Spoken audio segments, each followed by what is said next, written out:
ఈరోజే వైశాఖ మాసం గురువారం. ఎంతో విశేషమైన రోజు. వైశాఖ మాసంలో వైశాఖ పురాణం చదివినా లేక విన్నా జన్మల దోషాలు తొలగిపోతాయి, కోటి జన్మల మహాపుణ్యం కలుగుతుంది. కాబట్టి ఈరోజు వైశాఖ పురాణంలోని విశేషమైన కథలను ఇప్పుడు విందాం. శృతకీర్తి మహారాజు శృతదేవుడికి నమస్కారం చేసి, ఇంకా వైశాఖ మహత్యాన్ని దయచేసి వివరించండి అని ప్రార్థించాడు. అప్పుడు శృతదేవుడు ఇలా పలికాడు: రాజా, జన్మజన్మల పుణ్యమున్నప్పుడే భగవంతుడుకు శ్రీహరి మహిమను, వ్రతాల గొప్పతనాన్ని తెలుసుకోవాలని బుద్ధి కలుగుతుంది. ఇలాంటి ఆసక్తి కలిగిన నీవు భాగ్యశాలివి. మరెన్నో శుభలాభాలు నీకు మున్ముందు కాలంలో ఉండడం చేతనే నీకు ఇలాంటి కోరిక కలిగింది. నీకుగాక మరెవరికి చెప్తాను, శ్రద్ధగా విను. వైశాఖ మాసంలో సూర్యుడు మేషరాశిలో ఉండగా ప్రాతకాలంలో స్నానం చేసి శ్రీహరిని పూజించి శ్రీహరి కథను విని యథాశక్తి దానాలు చేసిన వారు శ్రీహరి లోకానికి తప్పకుండా చేరుకుంటారు. వైశాఖ పురాణాన్ని చెప్తూ ఉండగా దాన్ని శ్రద్ధగా వినకుండా ఇంకొక దానిపై ఆసక్తి కలిగిన మూఢుడు అజ్ఞాని. అతను రౌరవాది నరకాలు పొంది పిశాచమై ఉంటాడు. అందుకు ఉదాహరణగా ఈ కథను చెప్తాను. ఈ కథ వింటే పాపాలు నశించిపోతాయి, పవిత్రత కలుగుతుంది, ధర్మాశక్తిని పుణ్యాన్ని కలిగిస్తుంది. ఇది మిక్కిలి ప్రశస్తమైన కథ. విను అంటూ శృతదేవుడు ఇలా చెప్పడం మొదలుపెట్టాడు. పూర్వం గోదావరి తీరంలో బ్రహ్మేశ్వరము అనే పుణ్యక్షేత్రం ఉంది. అక్కడ దూర్వాస మహాముని శిష్యులు సత్యనిష్ఠుడు, తపోనిష్ఠుడు అనేవారు ఉండేవారు. వారిద్దరూ మహాజ్ఞానులు, సర్వసంగ పరిత్యాగులు, ఉపనిషత్తులను బాగా చదివినవారు, అందరి భావాలను గ్రహించినవారు. వారు భిక్షాన్నాన్ని మాత్రమే తినేవారు, మిక్కిలి పుణ్యశాలులు. వారు అక్కడ భృగు ప్రసవమును తీర్థ సమీపంలో ఉండేవారు. వారిద్దరిలో సత్యనిష్ఠుడు శ్రీహరి కథలయందు ఆసక్తి కలవాడు. చెప్పేవారు లేకుంటే తానే శ్రీహరి కథలను వివరించేవాడు. శ్రీహరి కథలను ఎవరైనా చెప్తే శ్రద్ధగా వినేవాడు.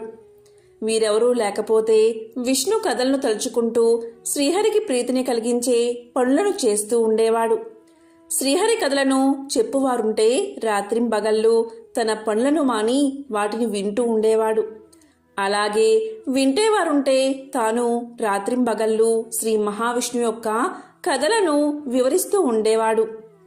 దూరంలో ఉన్న తీర్థాలలో స్నానం చేయడం కన్నా, దూరంలో ఉన్న క్షేత్రాలను దర్శించడం కన్నా, కర్మానుష్ఠానానికన్నా వానికి విష్ణు కథలయందే ప్రీతి ఎక్కువ. ఎవరైనా చెప్తే వింటూ, వినేవారుంటే చెప్తూ శ్రీహరి కథలయందు తన్మోడై ఉండేవాడు. చెప్పేవారుంటే తన పనులు మానుకుని వింటూ ఉండేవాడు. శ్రీహరి కథలను వినడం వల్ల చిత్తశుద్ధి కలిగింది, విష్ణు భక్తి పెరిగింది, విష్ణుపై ఆసక్తి, సజ్జనులయందు ఇష్టము పెరిగాయి. దేనికైనా చిత్తశుద్ధే ముఖ్యం. చిత్తశుద్ధి వల్లే శ్రీహరి కథాసక్తి కలుగుతుంది. దీనివల్ల జ్ఞానం కలుగుతుంది, జ్ఞానం వల్ల ధ్యానం ఫలిస్తుంది. కాబట్టి అనేకసార్లు విష్ణు కథా శ్రవణము, ధ్యానము, మననము తప్పనిసరి. శ్రీహరి కథలు సజ్జనులు లేని చోట గంగా తీరమైనను చెప్పబడినదే. తులసి వనము శ్రీహరి ఆలయము. విష్ణు కథ లేని చోట మరణించినవాడు తామస మనే నరకాన్ని పొందుతాడు. శ్రీహరి ఆలయము కాని, కృష్ణ మృగం కాని, విష్ణు కథ గాని, సజ్జనులు కాని లేని చోట మరణించిన వారు చాలా జన్మలయందు కుక్కగా జన్మిస్తారు. సత్యనిష్ఠుడు ఈ విధంగా ఆలోచించి విష్ణు కథా శ్రవణము, ప్రసంగము, మననము, స్మృతి మున్నగునవి ముఖ్యములని తలిచాడు. మరొకడు తపోనిష్ఠుడు. ఇతనికి పూజా జపాది కర్మలంటే ఇష్టం. ఎప్పుడూ కూడా పట్టుదలతో చేస్తూ ఉండేవాడు.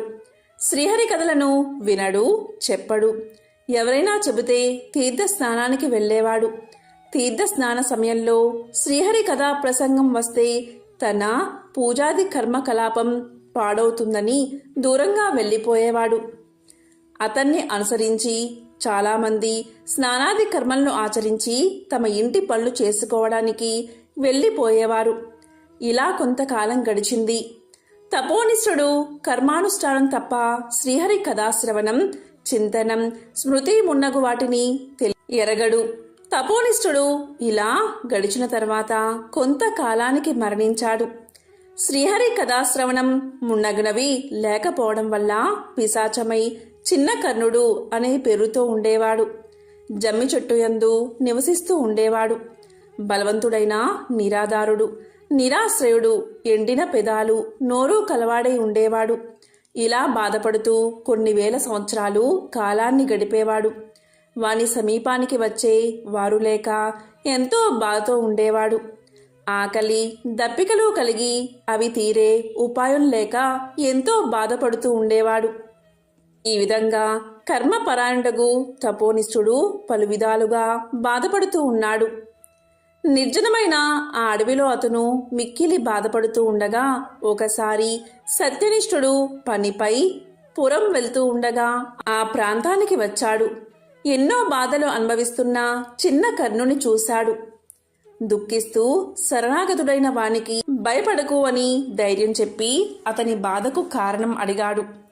అతడు ఇలా చెప్పాడు: నేను కర్మనిష్ఠుడైన వాడిని, దూర్వాస మహాముని శిష్యుణ్ణి. కర్మ పరతంత్రుణ్ణై శ్రీహరి కథాశ్రవణాదులు చెయ్యలేదు. మూఢుణ్ణై కర్మల్నే ఆచరించడం వల్ల నాకు ఇలాంటి గతి పట్టింది. నా అదృష్టమున నీ దర్శనం అయ్యింది. నన్ను మీరే రక్షించాలి అని ప్రార్థించాడు. అప్పుడు సత్యనిష్ఠుడు అతనిపై జాలిపడ్డాడు. 2 గడియల కాలం వైశాఖ పురాణ శ్రవణం చేసిన ఫలాన్ని చిన్న కర్ణుడికి దారపోశాడు. ఆ మహిమ వల్ల కర్మనిష్ఠుని పాపాలు తొలగిపోయాయి. అతని పిశాచ రూపం తొలగిపోయి దివ్య దేహం వచ్చింది. కర్మనిష్ఠుడు సత్యనిష్ఠుడికి నమస్కారం చేసి కృతజ్ఞతలు తెలియచేసి శ్రీహరి పంపగా వచ్చిన దివ్య విమానం ఎక్కి శ్రీహరి సాన్నిధ్యానికి చేరుకున్నాడు. సత్యనిష్ఠుడును వైశాఖ మాస మహత్య మహిమకు విస్మయపడుతూ తన గమ్యమైన పైటీన పురానికి పోయాడు. కాబట్టి శృతకీర్తి మహారాజా, శ్రీహరి కథా ప్రసంగం శ్రవణం ప్రశస్తం తెలుసుకో. శ్రీహరి కథా ప్రసంగం గంగా ప్రవాహం కంటే సర్వక్షేత్రాల కంటే ప్రశస్తమైనదని తెలుసుకో. శ్రీహరి కథా ప్రసంగం గంగా ప్రవాహం కంటే పవిత్రమైనది. గంగాతీర వాసులకు ఇహలోక భోగాలు ముక్తి కలుగునో లేదో కాని శ్రీహరి కథను గంగాతీర వాసులకు ఇహము పరము నిశ్చితములు సుమా అని శృతకీర్తికి శృతదేవుడు భగవత్ స్వరూపమును ఈ విధంగా వివరించాడు అని నారదుడు అంబరీషుడికి వివరించాడు. ఈరోజు ఎవరైతే వావిలి లక్ష్మీవారం కథను వింటారో వారి ఇంట్లో ధనం ప్రవాహంలా వస్తుంది. వారికి జీవితంలో దరిద్రం అనేదే దరిచేరదు. మరి ఆ కథ ఏంటో ఇప్పుడు ఈ వీడియోలో తెలుసుకుందాం. ఈ కథను విన్నంతనే 1,000,000 గోవులను దానం చేసిన మహాపుణ్యం మీకు లభిస్తుంది. పూర్వం అవంతి పట్టణంలో ఒక బ్రాహ్మణ కుటుంబం నివసిస్తూ ఉండేది. ఆ ఇంటి యజమాని అన్ని శాస్త్రాలు తెలిసిన పండితుడు. ఆ పండితుడికి 4 కొడుకులు 4 కూతుర్లు ఉన్నారు. ఆ ఇంట్లో ఆడపిల్లలకు పెళ్లిడు వచ్చింది. ఇక ఆ పండితుడు వాళ్లకు వివాహం చెయ్యాలి అని నిర్ణయించుకున్నాడు. వారి చేత వావిలి లక్ష్మీవారపు నోము నోయించాడు. మొదట 3 చక్కగా నోము నోచి ఉద్యాపన చెప్పారు. చిన్నమ్మాయి మాత్రం ఆ వ్రతం పట్ల అశ్రద్ధ చూపించింది. ఆ విధంగా అశ్రద్ధతో ముగింపు చెప్పలేదు. దానికి ఆ పండితుడు ఎంతో బాధపడ్డాడు. ఇక సంబంధాలు వెతికాడు. మొదట 3కి గొప్ప సంబంధాలు దొరికాయి. కాని చివరి అమ్మాయికి మాత్రం పేద కుటుంబంలో సంబంధం కుదిరింది. ఇక చేసేది లేక ఆ పండితుడు వారికి ఘనంగా వివాహం చేసి అత్తవారి ఇళ్లకు పంపాడు. 4వ కూతురు చాలా లేనివారికి కోడళ్ళు అయ్యింది. అందువల్ల ఒక్కసారైనా అన్నలు పుట్టింటికి ఆమెను తీసుకుని వెళ్లేవారు కాదు. మిగిలిన 3 చెల్లెళ్లను అస్తమానం తీసుకుని వెళ్లేవారు. వారికే అన్నీ పెట్టేవారు కాని చిన్న చెల్లెలు ఇంటికి వస్తాను అన్నా కూడా వారు తీసుకు వెళ్లేవారు కాదు. మీరు దరిద్రులు, మా ఇంట్లో అడుగు పెట్టకండి అని పలికేవారు. ఇలా ఉండగా ఒకరోజు పండితుడి 4వ కుమారుడికి పెళ్లి ముహూర్తం నిశ్చయించారు. తమ్ముడు పిలవకపోయినా చిన్న కూతురు, పిల్లలు తాతగారింటికి వెళ్లి ఈ విధంగా అంటారు. తాత, పందిరి వెయ్యమంటావా, చాపలు పరచమంటావా అని పలకగా తాతవారిని కసిరి కొట్టి ఇలా అంటాడు. మీరు దరిద్రులు అని బయటకు నెట్టేస్తాడు. ఇక వారు ఆ విషయాన్ని తల్లికి వెళ్లి చెప్తారు. దాంతో ఆమె ఎంతో దుఃఖించి ఇదంతా ఎందుకు జరిగింది అని కూర్చుని ఆలోచిస్తుంది. అలా ఆలోచించే సందర్భంలో ఆమెకు గుర్తుకు వస్తుంది. ఆమె వావిలి లక్ష్మీవారపు నోమును పట్టి దాన్ని ముగించలేదని. తన అక్కలు మాత్రం ఆ వ్రతాన్ని ఎంతో భక్తి శ్రద్ధలతో ఆచరించారు. అందుకే వారికి అంత ఐశ్వర్యం కలిగింది. ఇదంతా ఆ గురువారం రోజు వావలి లక్ష్మీవారపు నోము మహత్యం వల్లే. నేను ఆ నోమును సరిగ్గా నోచుకోకపోవడం వల్లే ఇంత పేదరికాన్ని అనుభవిస్తున్నానని ఆమె అనుకుంది. ఇక వెంటనే ఆమె ఆలస్యం చేయకుండా వావిలి లక్ష్మీవారపు నోము పట్టి ఉద్యాపన చెప్పింది. ఆ కథ చెప్పుకుని అక్షింతలు తలపై వేసుకుంది. కొత్త చాటలో కడిగిన బియ్యం 1 కేజీ, కడగని బియ్యం 1 కేజీ మరియు వావిలి కొమ్ములు కూడా పెట్టి, పాతచేట మూత పెట్టి, జాకెట్టు ముక్క తాంబూలాలతో గోడపై నుండి 35 మందికి వాయినం ఇచ్చింది. ఇంతలో ఆమె ఇంట్లో గనగనమని శబ్దం వచ్చింది. ఏంటని వెళ్లి చూసేసరికి ఇల్లంతా ఆభరణాలతో, బంగారపు వజ్రాలతో నిండిపోయింది. సర్వ సంపదలు ఆమెకు కలిగాయి. ఆదనంతో 1000 ఎకరాల పొలం కొన్నది. మంచి ఇల్లు కట్టుకుంది. అన్ని ఆభరణాలు ధరించుకుంది. ఇక ఆమె గురించి ఆ ఊళ్ళో వారంతా చెప్పుకోవడం మొదలుపెట్టారు. ఫలానా ఆమె వావిలి లక్ష్మీవారపు నోమునొచ్చి సర్వ ఐశ్వర్యాలు పొందిందని అందరూ చెప్పుకోగా పుట్టింటి వారికి ఈ విషయం తెలిసింది.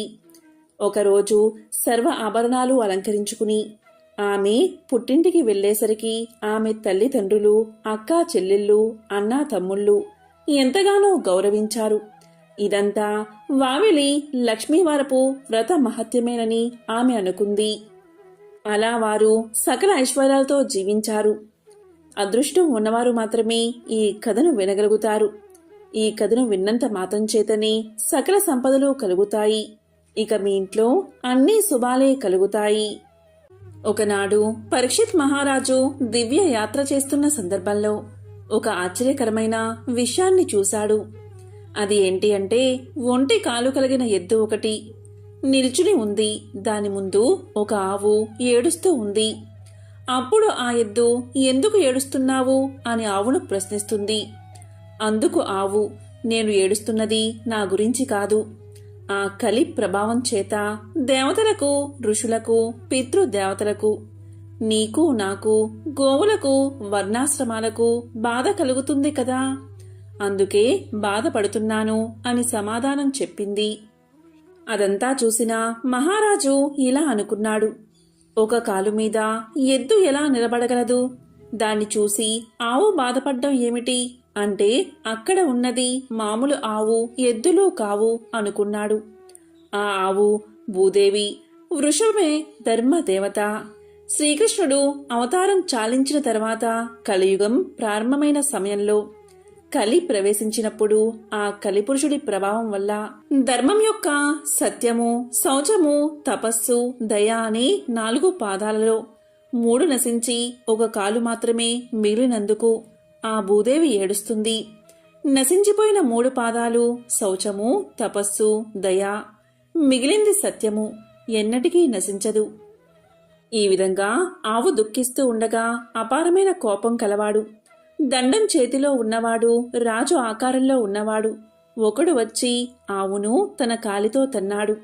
ఆ ఆవు వెంటనే కింద పడిపోయింది. తరువాత ఒంటికాలితో ఉన్న ఎద్దును కూడా తన్నాడు. అది కూడా కింద పడింది.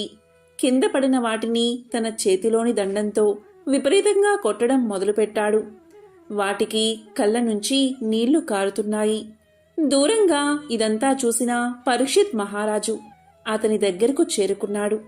ఆ గోవును గోమాతగాను, వృషభాన్ని ధర్మంగా గుర్తుపట్టి, అమ్మా, మీకు ఇలాంటి పరిస్థితి రావడానికి కారణం ఎవరు? మీకు 3 కాళ్ళు లేకపోవడానికి కారణం ఎవరు? ఎంతటి వారైనా సరే నేను వారి చేతులు నరికివేసి మిమ్మల్ని కాపాడతాను, చెప్పండి అని పలికాడు. అందుకు గోమాత ఇలా పలికింది. కొందరు కాలమన్నారు, కొందరు కర్మ అన్నారు, కొందరు ఇది యుగ సంధి అన్నారు, ఏవేవో కారణాలు చెప్పారు. ఏది ఏమైనప్పటికీ ధర్మం యొక్క పాదాలు తెగిపోయాయి అని పలికింది. పరీక్షిత్ మహారాజు గోవును బాధపెట్టిన వాడి గురించి వెతుకుతూ ఉండగా ఒకడు వచ్చి గబాలున పరీక్షిత్ మహారాజు యొక్క పాదాల మీద పడి ఇలా అన్నాడు. అయ్యా, రక్షించండి, నేనే నరికేశాను ఆ పాదాలు అన్నాడు. నన్ను కలిపురుషుడు అని పిలుస్తారు. నేను రావడం వల్లే ధర్మానికున్న 3 పాదాలు తెగిపోయాయి. ఈ కలియుగంలో నేను నిలబడాలంటే ధర్మం నశించాలి. అందుకు అనువుగా భగవంతుడే తన అవతారం ధరించాడు. కాని ఇంకా సరిగ్గా నా ప్రభావాన్ని చూపకముందే నన్ను మీరు ఆపుతున్నారు. నేను ఎక్కడికి వెళ్తే అక్కడికి మీరు ధనుర్బాణాలు పట్టుకుని నిల్చుంటున్నారు. ఇలా కాదు, నాకు అవకాశం ఇవ్వండి. నువ్వు ఫలానా చోట ఉండు అని చెప్పండి, నేను అక్కడే ఉంటాను. అంతేకాని నేను వెళ్లిన చోటల్లా మీరు అడ్డంగా నిలబడితే యుగధర్మం నెరవేరదు.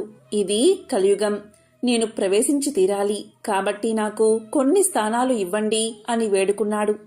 దానికి పరీక్షిత్ మహారాజు ఇలా అన్నాడు. నీకు 4 స్థానాలు ఇస్తున్నాను. అక్కడ నీవు ఉండవచ్చు.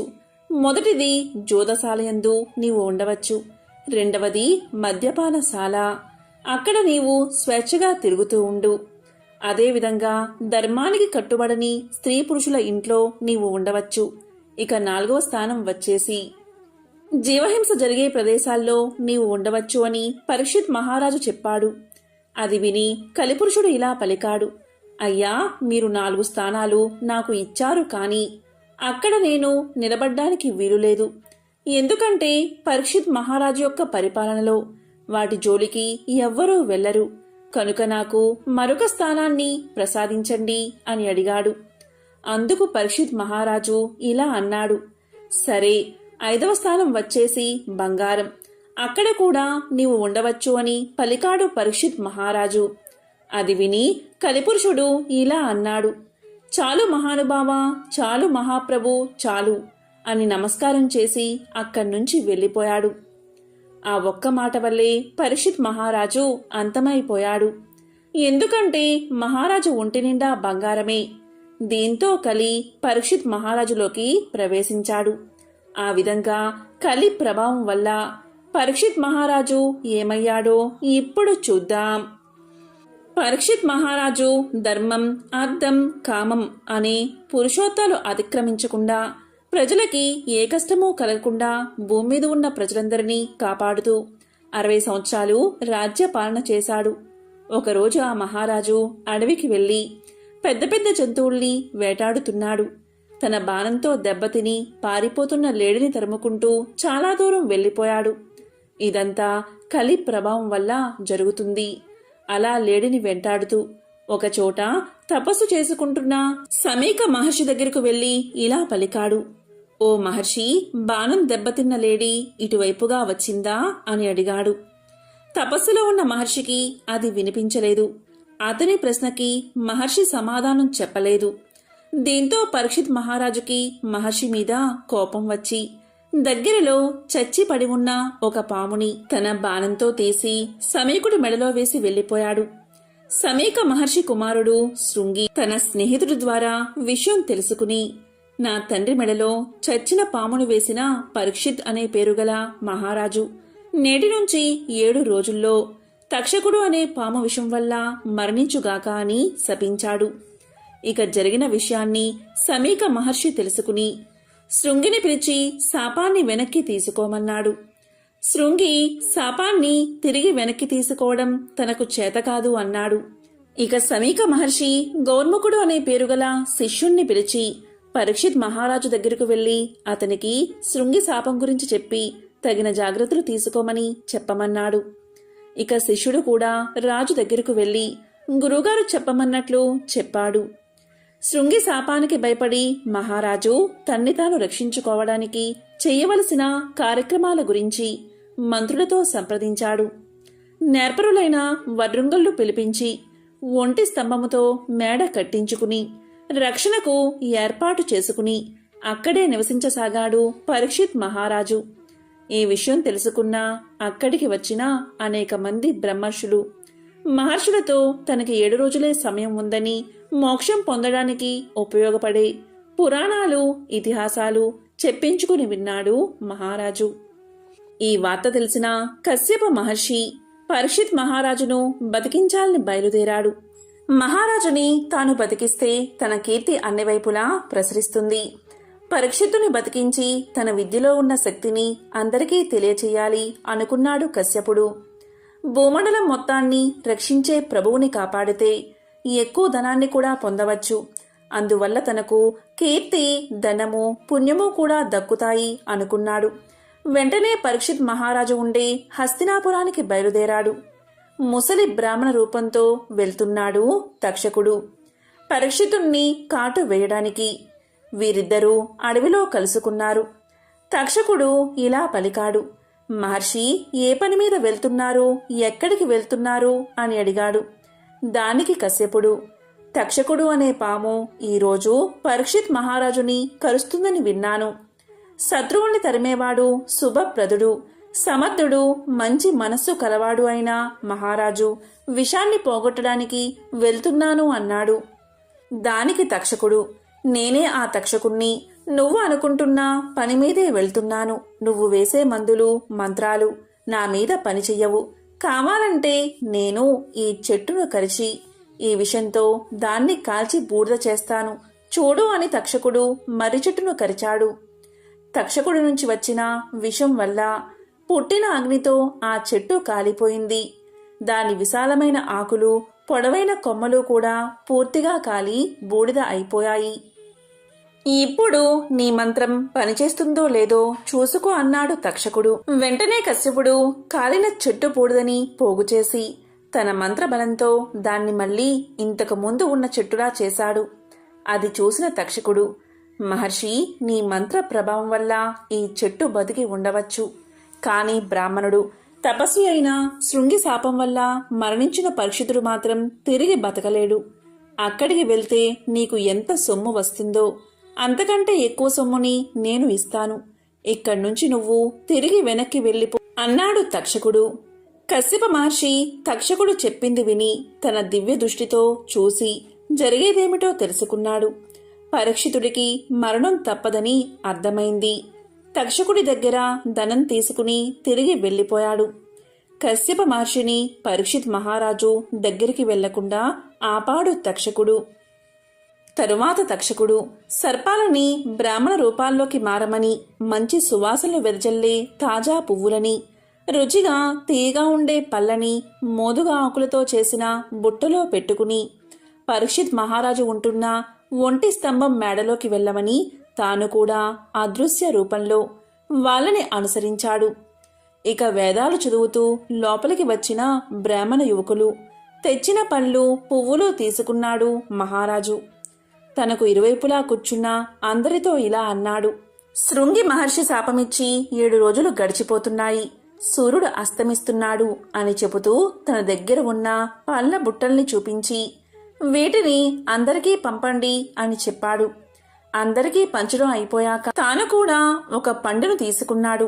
అందులో ముందుగా నల్లగా కనబడి అంతలోనే ఎర్రని రంగులో పాముగా మారి అగ్నిజ్వాలల్లా విషాన్ని చిమ్ముతూ తక్షకుడు బయటకు వచ్చి పరీక్షిత్ మహారాజును కరిచి వెళ్లిపోయాడు. తక్షకుడి కాటు వల్లే జనమేజయ మహారాజు యొక్క తండ్రి అయిన పరీక్షిత్ మహారాజు మరణించాడు. కాబట్టి బంగారంతో పాటు ఈ 5 స్థానాలలో కలి ప్రభావం ఉంటుంది. ఈ 5 స్థానాల్లో ఎక్కువగా మనం మోహం పెంచుకుంటే మనం నైతికంగా పతనం అవుతాం. మహాభారత అరణ్య పర్వంలో పాండవులు అరణ్యవాసుల్లో ఉన్నప్పుడు ఒక బ్రాహ్మణుడు పాండవుల వద్దకు వచ్చి ఇలా పలికాడు. చాలా కంగారు పడుతూ వచ్చి తాను అగ్నిని మదించే అరణి ఒక చెట్టు కొమ్మలో దాచరని, అప్పుడే వచ్చిన ఒక దుప్పి ఆ కొమ్మను రాజుకోనందున అరణి దాని కొమ్ముల్లో చిక్కుకుందని, ఆ తరువాత దుప్పి పారిపోతే దానితో పాటే తన అరణి కూడా దాని కొమ్ముల్లో చిక్కుకుపోవడం వల్ల దానితో పాటే పోయిందని, అది ఒక అరణ్యంలోకి ప్రవేశించి తనకు కనిపించకుండా పోయిందని, అరణి లేకపోతే తాను నిత్యమూ చేసే అగ్నిహోత్రాది కార్యాలను చెయ్యలేనని, కనుక తనకు తన అరణిని వెతికి తెచ్చి ఇప్పించాలని ప్రార్థించాడు బ్రాహ్మణుడు. ఇక ధర్మరాజు తన తమ్ములతో కలిసి వాడి బాణాలు సంధిస్తూ బ్రాహ్మణుడు చెప్పినా దిక్కువైపు దుప్పిని వెతకడానికి బయలుదేరాడు. ఎన్ని బాణాలు వారు వేసినా ఒక్కటి దానికి తగిలిన జాడ కనిపించలేదు. అది అదృశ్యమైందని వారు భావించారు. తమ ప్రయత్నం విఫలమైందని బాధపడుతూ అలసట చెందడం వల్ల ఒక మర్రి చెట్టు నీడలో విశ్రమించారు.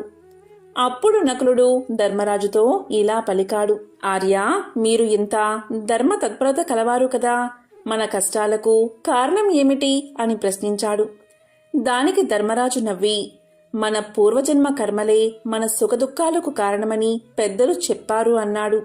అప్పుడు భీముడు కల్పించుకుని, ఆ రోజు పాంచాలిని నిండు కొలువులోకి ఈడ్చుకుని వచ్చినప్పుడే కౌరవులందరినీ నేను చంపేసి ఉండాల్సింది. అలా చేయకపోవడం వల్లే మనకి కష్టాలు అన్నాడు. అర్జునుడు భీముడి కోపానికి వత్తాసు పలుకుతూ అహంకారం ఆవహించి సూత కుమారుడైన కర్ణుడు ఆ రోజు పలికిన కారు కూతల్ని విని పెరిగి పందిలాగా నేను ఊరుకోబట్టే ఈ బాధలు కష్టాలు అన్నాడు.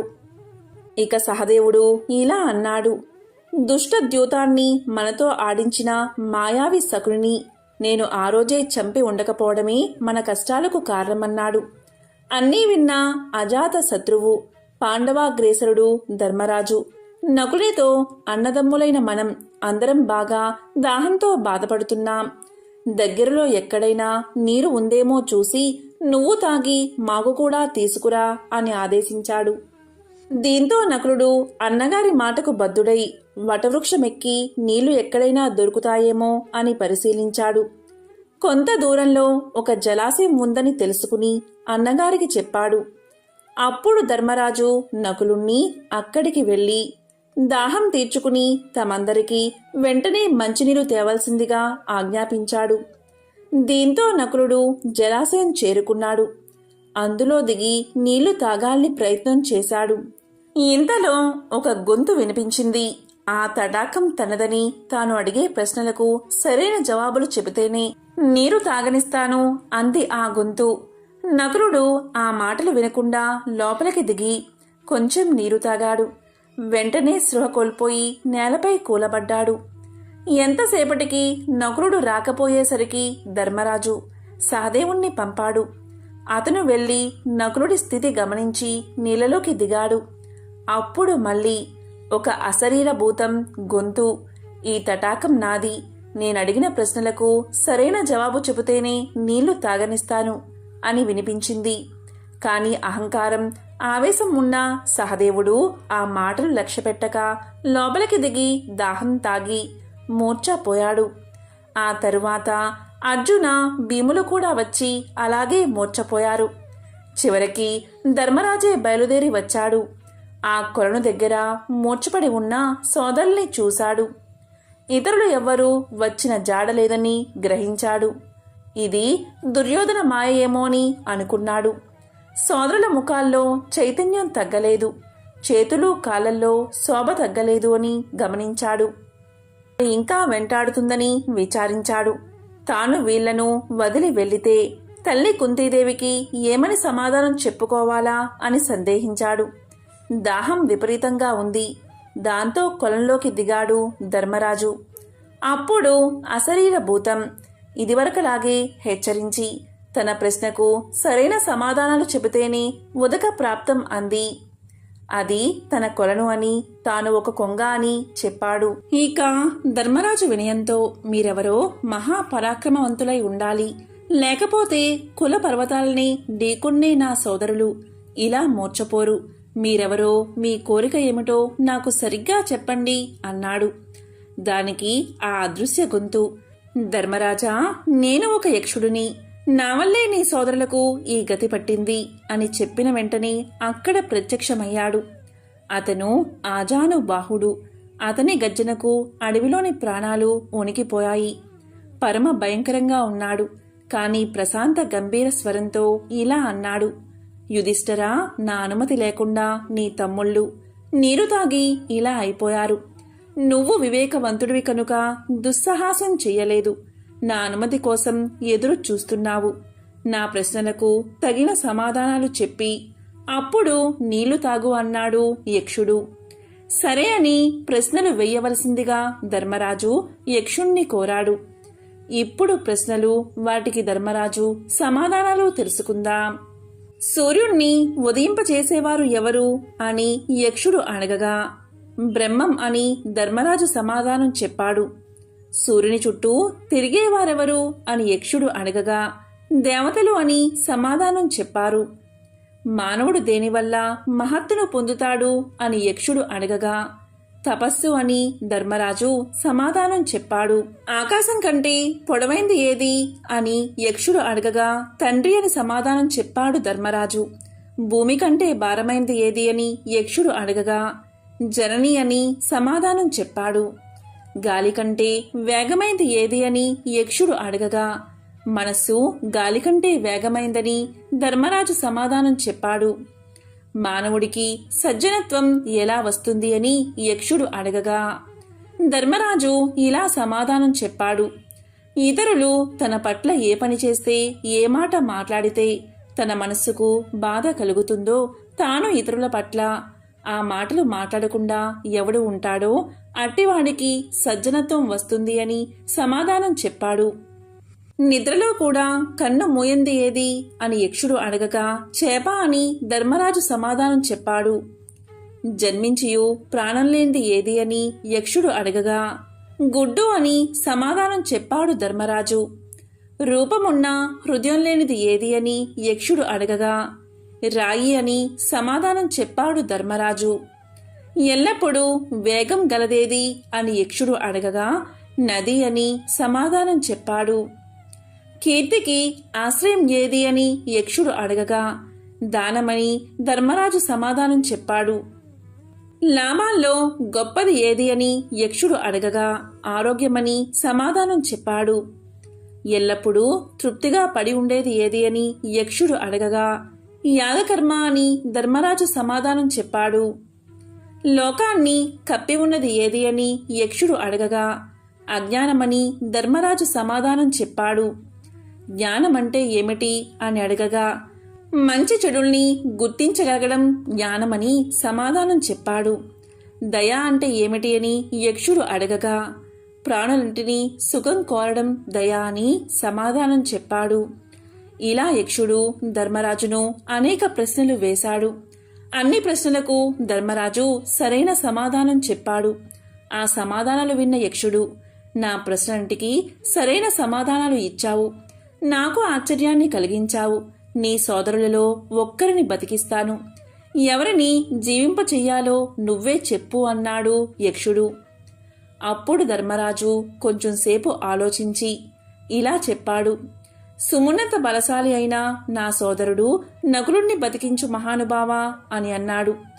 దానికి యక్షుడు, భీమార్జునులు అత్యంత ధైర్య సాహసవంతులు. వారిని బతికించమని కోరుకోకుండా నకులుణ్ణి ఎందుకు ఎంచుకున్నావు అని అడిగాడు. దానికి ధర్మరాజు, యక్షీశ్వర, మా తండ్రి పాండురాజు గారికి కుంతి, మాద్రి అని 2 భార్యలు. కుంతి తనయుల్లో నేను బతికే ఉన్నాను. మాద్రి తనయుల్లో ఒక్కరైనా జీవించాలి కదా అన్నాడు. అప్పుడు సంతోషించిన యక్షుడు, నీ ధర్మజ్ఞతకు మహా ఆనందంగా ఉంది. నీ సోదరులందరినీ పునర్జీవితుల్ని చేస్తాను అని చెప్పి వారందరికీ స్పృహ కల్పించాడు. దీంతో పరమానంద భరితుడైన ధర్మతనయుడు అంటే ధర్మరాజు ఇలా పలికాడు. నీవు యక్షుడివి కావు, నువ్వేదో దేవతవు. దీంట్లో సందేహం లేదు. నీ యథార్థ స్వరూపం నాకు చూపించు అని కోరాడు. దానికి యక్షుడు, నేను ధర్మదేవతను. సత్యం, శౌచం, దానం, తపం, సమం, దాంతి, కీర్తి, సమగ్ర పరిజ్ఞానం నా స్వరూపాలే. నా కుమారుడివైన నిన్ను చూడాలి అనే ఉద్దేశంతోనే ఈ కొలను చేరాను. నన్ను ఆశ్రయించిన వారెవరూ దుర్గతి పొందరు. నీ సాధువర్తనకు సంతోషించి ఇంకో వరం కూడా ప్రసాదిస్తున్నాను, కోరుకో అన్నాడు. దీంతో ధర్మరాజు అమిత ఆనందాన్ని పొంది భక్తితో ధర్మదేవతకు సాష్టాంగ నమస్కారం చేశాడు. ధర్మదేవ, ఆశ్రమ సమీపంలో ఉన్న ఒక బ్రాహ్మణుడి అరణిని జింక అపహరించుకు పారిపోయింది. దాన్ని ఆయనకు కర్మలోపం రాకుండా మళ్లీ ప్రసాదించాలి అని ప్రార్థించాడు. దీంతో ధర్మదేవత చాలా సంతోషించి ధర్మజుని మనోగతం ఎలాంటిదో తెలుసుకోవడానికే అలా కల్పిత జింకను సృష్టించాలని చెప్పి ఆజ్ఞని అనుగ్రహించాడు. ధర్మదేవతా కుమారుడైన ధర్మరాజుపై అపార కృపా కటాక్షాలతో ధర్మనందన, మీ 12 ఏళ్ల అరణ్యవాసం పూర్తయింది. 13వ ఏడు అజ్ఞాతవాసం. మీరు ఏం చెయ్యాలి? అజ్ఞాతవాస సమయంలో మీరందరూ ఏ రూపంలో ఉండాలి అని అనుకుంటారో అలాంటి రూపమే మీకు ఏర్పడుతుంది. మిమ్మల్ని ఎవరూ కొంచెం కూడా గుర్తుపట్టలేరు. ఇది మీకు వరంగా ఇస్తున్నాను. ఇంకేమైనా కోరిక ఉంటే నాకు తెలియచేయండి, నెరవేరుస్తా అన్నాడు. విజ్ఞుడైన ధర్మరాజు, నీ దర్శనంతో ధన్యుణ్ణి అయ్యాను. ఇంకేం కోరిక లేదు. నా మనసు క్రోధ, లోభ, మోహాది దుర్గుణాలకు ఎప్పుడూ దూరంగా ఉండి సదా ధర్మాచరణతో విలసిల్లేటట్లు అనుగ్రహించు అని వేడుకున్నాడు. ఆ వరాన్ని ఆనందంగా ప్రసాదించి ధర్మదేవత అదృశ్యం అయిపోయాడు. భీమార్జున, నకుల, సహదేవులు యథాస్థితికి వచ్చారు. అందరితో కలిసి ధర్మరాజు మళ్లీ ఆశ్రమానికి చేరుకున్నాడు. బ్రాహ్మణుడికి ఆరణిని అందజేసి ఆయన శుభాశిస్సులను పొంది ఆనందంగా సోదరులతో గడిపాడు. ఎంతో పవిత్రమైన విశేషమైన ఈరోజు ఈ కథను విన్నా, చదివినా, చెప్పినా, వినిపించినా సమస్త దరిద్రాలు తొలగి సకల శుభాలు కలుగుతాయి. ఓం నమో నారాయణాయ. ఓం నమః శివాయ. ఓం శ్రీ మహాలక్ష్మియే నమః.